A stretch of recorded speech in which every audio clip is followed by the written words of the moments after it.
पुणे में दरिंदों का शिकार हुई नाबालिग पीड़िता मंगलवार को दिल्ली के कोटला मुबारकपुर थाने में शिकायत दर्ज करवाने के लिए पहुंची।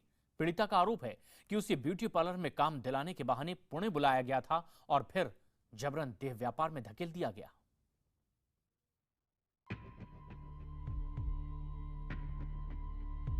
दिल्ली की इस मॉडल के शरीर पर मौजूद जख्म उसके साथ हुई हैवानियत की कहानी बयां करते हैं। इसे तब तक टॉर्चर किया गया जब तक कि ये बेहोश नहीं हो गई। पुणे से दरिंदों के चंगुल से बचाकर वापस दिल्ली लाई गई इस लड़की से अब आपको मिलवाते हैं। इस नाबालिग की कहानी भी कुछ कम डरावनी नहीं है। इसके मुताबिक 1.5 साल पहले इसे पुणे में ब्यूटी पार्लर में काम करने के लिए बुलाया गया था। छोटे शहर की रहने वाली इस लड़की के सपने बड़े थे। इसे कहा गया था कि इसे 40 से 50 हजार रुपए हर महीने मिलेंगे, लेकिन पुणे पहुंचने के कुछ दिनों बाद ही इसकी जिंदगी नर्क में तब्दील हो गई। इसे देह व्यापार की अंधेरी गलियों में धकेल दिया गया। किसी ने हेल्प नहीं किया। सिर्फ एक हेल्प करने वाले मैडम है कि अनुजा कपूर, उसने कम से कम 10,000 तक हम लोगों को हेल्प किया हुआ है। इसलिए मैं अनुजा मैडम को बहुत बहुत थैंक यू बोलना चाहती हूँ।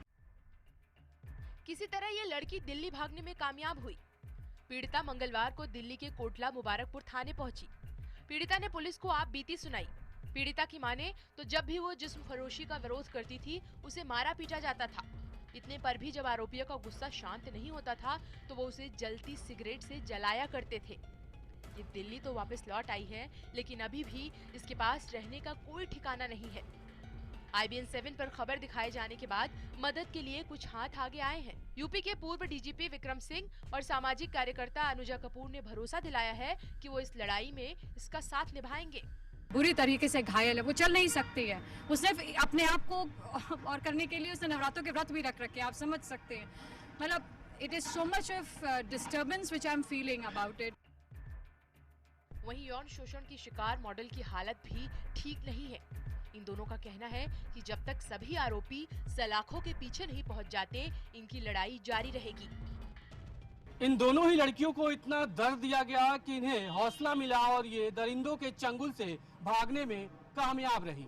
मामला पुलिस के पास है। कुछ आरोपी सलाखों के पीछे हैं, लेकिन अब वक्त है इनके साथ खड़ा रहने की, क्योंकि जो दर्द इन्होंने सहा है उसे देखकर, उसे सुनकर आपकी भी रूह कांप जाएगी। कैमरा पर्सन दिनेश नागर के साथ विजेश तिवारी, दिल्ली, IBN 7।